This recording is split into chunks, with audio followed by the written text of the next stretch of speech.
করলো, আলীর সমস্ত নেক দান করলো, তারপরও আপনি মাথা মুবারক উঠান না। আমি ফাতেমা কসম করে বলি, নবী গো, আমি ফাতেমার জিন্দেগিতে যত নেক রয়েছে সমস্ত নেক আপনার উম্মতের জন্য লিখে দিয়ে দিলাম, আপনি মাথা মুবারক উঠান।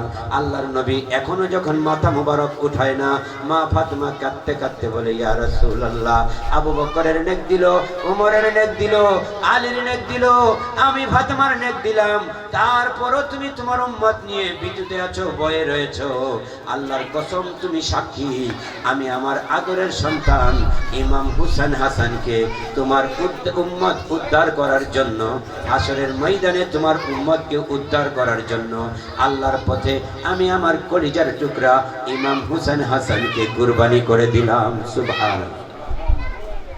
আল্লাহ পাক ডেকে বলে, জিবরাইল যাও, নবীর উম্মত উদ্ধার করার জন্য মা ফাতেমার দেওয়া কুরবানি, ইমাম হুসেন হাসানের কুরবানি আমি গ্রহণ করলাম।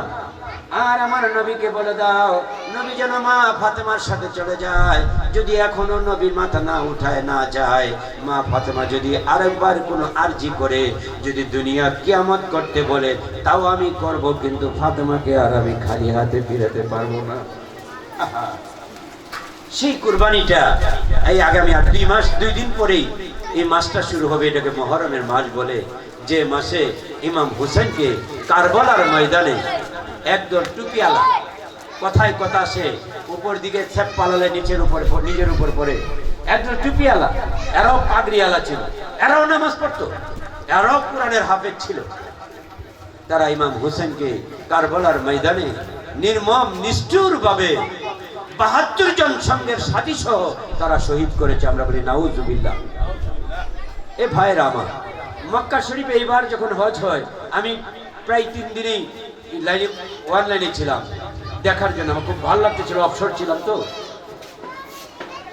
একটা পাথর রয়েছে কাবাগরের এক কোনায়, যে পাথরে নবীজি জিন্দেগিতে একবার মাত্র চুমা দিয়েছে। একটা পাথর রয়েছে কাবাগরের কোনায়, যে পাথরকে হাউজে আসওয়াদ বলা হয়।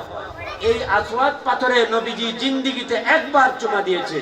এই পাথরে চুমা দেওয়ার জন্য সারা পৃথিবীর হাজী সাহেবরা পাগল হয়ে যায় এই পাথরে একবার চুমা দেওয়ার জন্য, অথচ পাথরে চুমা দিয়েছে নবীজি মাত্র একবার। হাদিস শরীফ বলেন,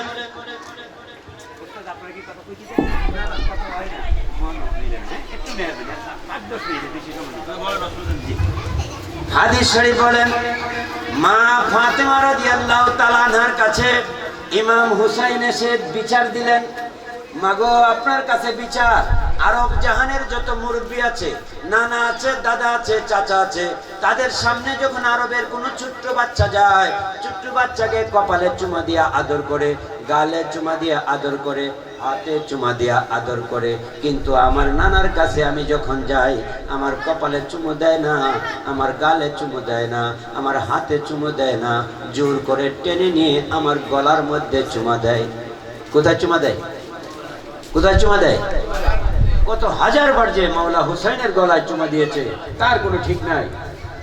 মা ফাতেমা নবীজিকে বলে, ইয়া রাসূলুল্লাহ, নবী গো, আপনার বিরুদ্ধে বিচার, আপনার নাতি বিচার দিয়েছে আপনার বিরুদ্ধে, আপনি নাকি তাকে গলায় চুমা দেন, কেন আপনি মাত কপালে চুমা দেন না? মোহব্বতে বলি লা ইলাহা ইল্লাল্লাহ। মা ফাতেমা বলেন, ইয়া রাসূলুল্লাহ, আপনার বিরুদ্ধে আপনার নাতি বিচার দিয়েছে, আপনি কেন তার গলায় চুমা দেন, কেন তার কপালে চুমা দেন না? মক্কার সব লোকেরাই তো নাতিকে কপালে চুমা দেয়, গালে চুমা দেয়, আপনি কেন হুসাইনকে গলায় চুমা দেন? মা ফাতেমার এই বিচার শুনে আল্লাহর নবী মাথা মোবারক নিচু করে দিলেন, চোখের পানি মুছতে লাগলেন।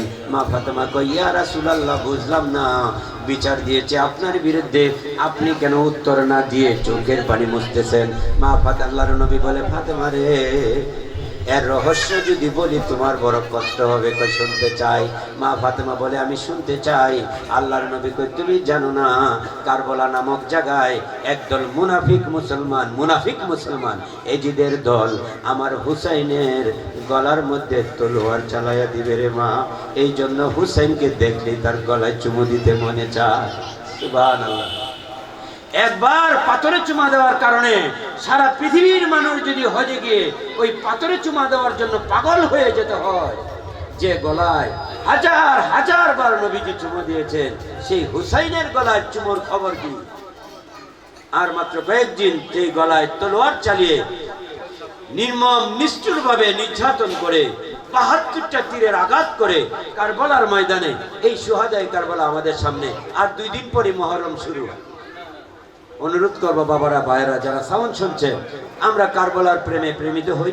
আমরা কারবালার আদর্শ, আমরা সুহাদায়ে কারবালাদের আদর্শ, তাদের নীতি আমরা জানার চেষ্টা করি।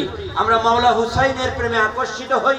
আমরা মাওলা হুসাইনের বিধিবিধানগুলো জানার, কোরআন হাদিস মোতাবেক যেভাবে আমল করলে তারা খুশি হয়, আল্লাহ খুশি হয়, সেইভাবে আমরা আমলগুলো করি। আমরা তরিকার মানুষ হিসেবে আমরা এই আমলগুলো করি। আমরা মুহররমের 10 দিন রোজা রাখার চেষ্টা করি।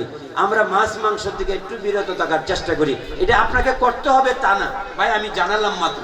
মুহররমের 10 দিন রোজা রাখা, মুহররমের জন্য একটু দুঃখ কষ্ট অনুধাবন করা, অনুশোচনা নিজের মনের ভিতরে প্রতিষ্ঠিত করা, আমরা এটা কল্যাণ কাজ মনে করে যদি কোরআন হাদিস বিরোধী না হয় তাহলে আমরা সেগুলো করব। আল্লাহ পাক যেন আমাদের তৌফিক দান করে, আমরা বলি আমিন। সম্মানিত উপস্থিতি, আমি একেবারে শেষ লগ্নে আছি।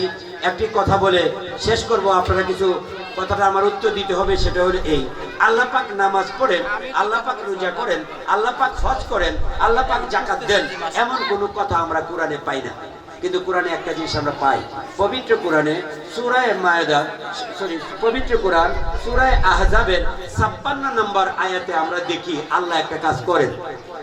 আল্লাহ কোনো কাজ করেন এমন কোনো আয়াত কোরআনে নাই। নামাজ পড়েন, রোজা করেন নাই, কিন্তু কোরআনে, পবিত্র কোরআনে সূরা আহজাবের 56 নম্বর আয়াতে আমরা দেখতে পাই আল্লাহ একটা কাজ করেন। সেই কাজটা কি? তিনি বলেন, ইন্নাল্লাহা, নিশ্চয় আমি আল্লাহ, ওয়া মালাইকাতুহু, এবং আমার ফেরেশতারা, ইউসাল্লুনা আলান নবী, সদাই সর্বক্ষণ আমার নবীর উপরে দুরূদ শরীফ পড়ি। সুবহানাল্লাহ। তাহলে বোঝা গেল আল্লাহ একটা কাজ করে। এবার তিনি এখানে থামেন না, আবার বলছেন, ইয়া আইয়ুহাল্লাযীনা আমানু, তোমাদের মধ্যে যারা ঈমানদার। আল্লাহ কিন্তু বলতে পারতেন ইয়া আইয়ুহাল মুসলিমুন, হে মুসলমানরা তোমরা দুরূদ পড়ো। ইয়া আইয়ুহাল ইনসান, হে মানুষ তোমরা দুরূদ পড়ো। আল্লাহ বলেন, আল্লাহ বলেন ইয়া আইয়ুহাল্লাযীনা আমানু, একমাত্র তোমরা যারা ঈমানদার, সাল্লু আলাইহি, তোমরা আমার নবীকে সালাম দাও, ওয়া সাল্লিমু তাসলিমা, এবং তাজিমের সাথে পড়ো।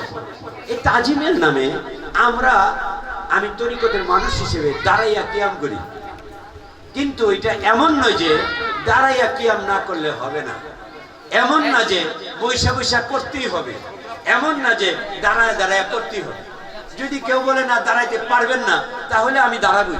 যদি কেউ বলে না বইয়া করতে পারবেনই না, তাহলে বই উচিত। আর যদি এটা হয় যে সমন্বয় ভাবে, যেহেতু এখানে পাপের কোনো বিষয় নাই, আল্লাহ পাক বলেন সাল্লু আলাইহি ওয়া সাল্লিমু তাসলিমা, এখানে তাসলিমা শব্দের অর্থ হলো অজস্র দুরূদ তাজিমের সাথে। এই মনসে আমরা দাঁড়াইয়া করি। যদি কেউ মানছে যে করবেন না, কোনো আপত্তি নাই, আমি একটু দাঁড়াইয়া কিয়াম করতে চাই, যদি আমার সাথে কেউ দাঁড়ান আমি খুশি হব। আলহামদুলিল্লাহ। আমরা দাঁড়িয়ে বলি ইয়া নবী মুআলাইকা ইয়া রাসূল ইয়া হাবিব ইয়া সালাওয়াতুল্লাহ, अर्श से ज्यादा मर्तबा वाला रोज़े रसूलुल्लाह का, उसी रोज़े अनवर पे लाखों सलाम या नबी सलाम या रसूल सलाम अलैहि या हबीब सलाम सलावतुल्लाह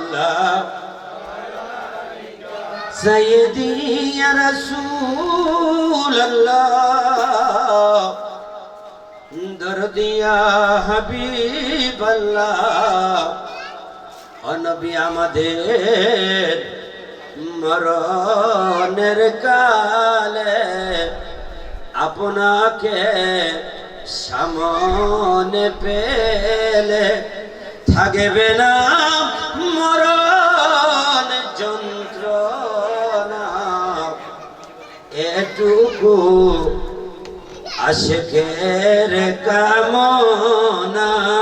ইয়ানা সালাম আলাইকা ইয়া সালাম আলা ইয়া হাবিব সালাম আলাইকা সালাওয়াতুল্লাহ। بلغ العلا بكماله خشب الدجى بجماله حسنت جميع خصاله صلوا عليه। সম্মানিত উপস্থিতি, আল্লাহ পাক রব্বুল আলামিনের এই জগৎ তিনি তার ইচ্ছা মোতাবেক তার আইনে চালাচ্ছেন। আমরা যারা বান্দা, আল্লাহ আমাদেরকে বানানোর পূর্বে আল্লাহ পাক সিদ্ধান্ত নিয়ে জানিয়ে দিয়েছেন, কি বলছেন? ওমা খালাকতুল জিন্না ওয়াল ইনসি ইল্লা লিয়াবুদুন। আমি তোমাদেরকে ইবাদত করার জন্য সৃষ্টি করেছি। আমরা যেন ইবাদত ভুলে না যাই, আমরা যেন আমাদের ইবাদতগুলো আল্লাহ আল্লাহ রাসূলের পথের দেখানো পথ মতে, কোরআন ও হাদিসের মতে আমরা চলতে পারি। আমাদের ইহকালীন এবং পরকালীন মঙ্গল আল্লাহ পাক আমাদের দান করুক। আমরা বলি আমিন। আমরা এখন দোয়া করব। আজকের সবার যিনি আহ্বায়ক এবং সার্বিক সহযোগিতা রয়েছেন আমার প্রিয় ভাই জাহাঙ্গীর আলম, তিনি আমাদের খুব কাছের মানুষ। আমরা একসাথে দীর্ঘদিন ধরে আছি। সুবিধা অসুবিধায় আমরা একে অপরের পাশে থাকি। আমাদের এই বন্ধন আরও অটুট হোক, আমরা একে অপরের জন্য সহায়ক হই, আমরা কেউ যেন কারোর জন্য অকল্যাণ বা ক্ষতির কারণ না হই। আল্লাহ পাক আমাদের তৌফিক দান করুক। আমরা বলি আমিন। অনুষ্ঠানের আরো বাকি অংশগুলো সুন্দর সুন্দর থেকে সুন্দরতর ভাবে সুরাহা হোক। অংশগ্রহণকারী সকলেই যাতে আল্লাহ আল্লাহ রাসূলের ইবাদতে আল্লাহ আল্লাহ রাসূলের প্রিয় হন, সেই দোয়া আহ্বান করে আমরা মোনাজাত করব। আমার একটা বদ অভ্যাস বা সৌভ্যাস বলেন, আমি মোনাজাতের আগে 1 মিনিট সময় আপনাদের ব্যয় করে থাকি। আপনারা যারা আমাকে চিনেন, আসুন মোনাজাতের আগে একটু আমার তওবা, বাংলায় আমরা তওবা করে বলি, আমি গুনাহগার গো আল্লাহ, আমি গুনাহগার। মহব্বতে বলি, আমি গুনাহগার গো আল্লাহ। আমরা এখানে যারা রয়েছি, কেউ কি বুকে হাত দিয়ে বলতে পারবো, জেনে না জেনে, দিনে পর্দা দিয়া রাতের আধারে নফসের খায়েশে শয়তানের পেরোবে কোনো গুনাহ করি নাই? বলতে পারবো কেউ? এই কথা কেউ বলতে পারবো যে গুনাহ করি নাই? আর বলতে পারবেন তো দূরের কথা, এমন অনেক কাহিনী আছে যে কাহিনী প্রকাশ হইলে সমাজের লোক ঝাড়ু দিয়ে বাইরে তো কি ঠিক কথা কিনা? এমন অনেক ঘটনা আমার জীবনে ঘটেছে, তা যদি আমার ছেলে মেয়ে জানতো, বলতো যে তোমার মতো বাবার সন্তান হওয়া ভুল হয়েছে। এই জন্য আপন আপন গুনাহ ছাড়া আমরা কেউ নাই বাবা। এই জন্য অন্তর থেকে আমি আর 2-4 মিনিট আপনাকে দেরি করবো, মেহেরবানি করে প্রয়োজনে চক্ষুটা বন্ধ করে অন্তর থেকে গুনাহ মাপের জন্য আল্লাহর কাছে ক্ষমা চেয়ে বলি, আমি গুনাহগার গো আল্লাহ, আমি গুনাহগার। আমার মতো নাই আর পাপী, আমার মতো নাই আর পাপী দুনিয়ার মাঝে গো আল্লাহ, আমি গুনাহগার, আমি আমি গুনাহগার। পাপ করেছি শত শত, হিমালয় পাহাড়ের মতো। পাপ করেছি শত হিমালয় পাহাড়ের মতো। মাফি মাঙ্গি সকাতরে দরবারে তোমার গো আল্লাহ। এমনি ভাবে গুনার কথা স্মরণ করে মহাপ্রভুর দরবারে আপন আপন গুনাহ মাপ চেয়ে কল্যাণের প্রার্থনা করে বলি আল্লাহুম্মা আমিন।